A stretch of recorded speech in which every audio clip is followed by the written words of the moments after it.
Hello students, welcome to YouTube channel Gyan Guru academy. Students, आज हम पढ़ने वाले हैं क्लास 12th के इंग्लिश के पोएट्री सेक्शन में बच्चों चैप्टर नंबर 8 जिसका नाम है माय हेवन। बच्चों, इस चैप्टर में आज हम पढ़ने वाले हैं इसकी central idea of the poem. इस चैप्टर के माय हेवन के जो लेखक हैं, पोएट जो हैं बच्चों, वो हैं रविन्द्रनाथ टैगोर जी। कौन है बच्चों? रविन्द्रनाथ टैगोर जी। तो बच्चों, आज हम शुरू करेंगे इसका central idea of the poem. Central idea क्यों इंपॉर्टेंट है? क्योंकि आप जानते हो क्लास 12th के इंग्लिश में पोएट्री का जो सेक्शन होता है, दो तरह के क्वेश्चन पूछे जाते हैं पोएट्री में। एक तो आपको पैसेज दे दिया जाएगा और उस पैसेज में आपको लिखना होगा रेफरेंस, कॉन्टेक्स्ट एंड एक्सप्लेनेशन। और सेकेंड बच्चों हो जाएगा आप लोग का central idea of the poem. Central idea of the poem. तो रेफरेंस, कॉन्टेक्स्ट एंड एक्सप्लेनेशन जो होगा आप लोग का 8 नंबर का होगा और central idea of the poem जो होगा आप लोग का 6 नंबर का होगा। तो इस 6 नंबर के लिए इम्पोर्टेंट हो जाता है कि हम सभी सेंट्रल आइडिया जो हैं उनको अच्छी तरह से पढ़ें और अपने नंबर्स को फिक्स कर लें, ताकि बोर्ड एग्जाम में हमें सिर्फ एक बार देख के ही जाना रहे। तो इसके लिए आपको नोट्स अपने तैयार करके पढ़ने होंगे। वैसे नहीं कि हमने वीडियो देख लिया सर का याद हो जाएगा, ऐसे नहीं होगा बेटा। आपको अपना नोट्स बनाना होगा, प्रिपेयर करना होगा। नोट्स आप बनाइए, अपनी हाथों से लिखिए। नोट्स बनाने के बाद अच्छी तरह से आप क्या कीजिए कि नोट्स बनाने के बाद, ठीक है, आपको क्या करना है, ठीक है, क्या करना है बच्चों, नोट्स बनाने के बाद आपको उसको अच्छी तरह से याद भी कर लेना है आपको, ठीक है। वीडियोज एक बार देख लीजिए, नोट्स बना लीजिए, तो बार बार आपको वीडियोज नहीं देखनी होगी। तो आप जब एक बार दो बार जब इसे पढ़ेंगे लिखेंगे तो आपको कुछ न कुछ याद हो जाएगा और धीरे धीरे कई बार जब आप पढ़ेंगे तो आपको पूरा याद हो जाएगा, ठीक है। इस तरह से कुछ ही दिनों में आपका जो सेक्शंस हैं आप अलग अलग सेक्शंस में बांट के इसे तैयार कर सकते हैं। तो आइए शुरू करते हैं इस चैप्टर का सेंट्रल आइडिया जिसका नाम है my haven.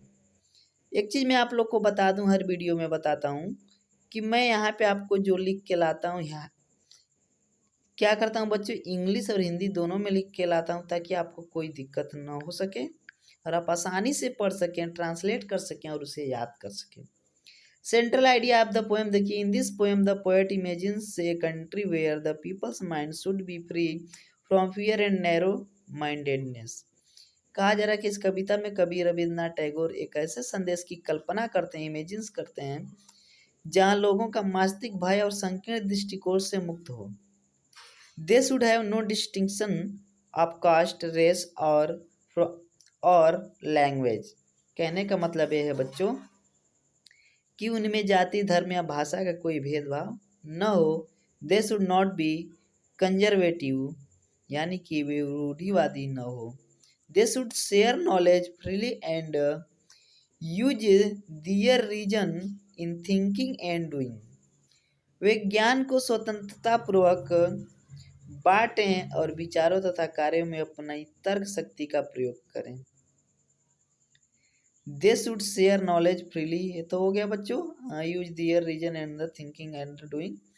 They should follow the path of truth under the guidance of God.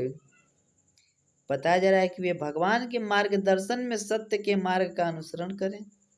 Then his country will be heaven on earth, अर्थात तब यह देश इस पृथ्वी पर स्वर्ग बन जाएगा।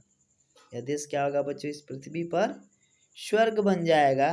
आई थिंक कि आप लोग को ये चीज़ समझ में आई है कि कवि जो हैं हमारे रविन्द्रनाथ टैगोर जी क्या कहना चाहते हैं, किस तरह के स्वर्ग की बात कर रहे हैं। माय हेवन अर्थात कहने का मतलब ये है बच्चों की जो पृथ्वी है ये क्या हो जाएगा? स्वर्ग बन जाएगी। अगर ऐसा कोई देश हो जैसे वो कल्पना कर रहे हैं, जहाँ पे कोई भी क्या हो बच्चों, संकीर्ण दृष्टिकोण ना हो, कोई मस्तिष्क में आपके भय ना हो, जाति, धर्म, भाषा का कोई भेदभाव न हो, कोई रूढ़िवादी न हो, सभी लोग अपने ज्ञान को स्वतंत्रता पूर्वक बांटें तथा अपने विचारों तथा कार्यों में अपनी तर्क शक्ति, अपना तर्क दें।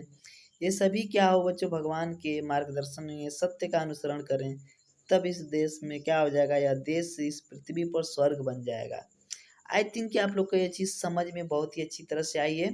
अगर समझ में आई है बच्चों तो ये वीडियो एक लाइक तो बनता है, अगर आपको हमारी ये वीडियो पसंद है तो एक लाइक तो बनता है।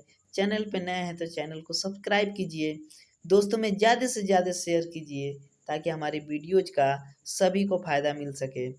आई थिंक कि आप लोग को बहुत ही अच्छी तरह से समझ में आया है। चलिए मिलते हैं एक नई वीडियो में, तब तक के लिए धन्यवाद।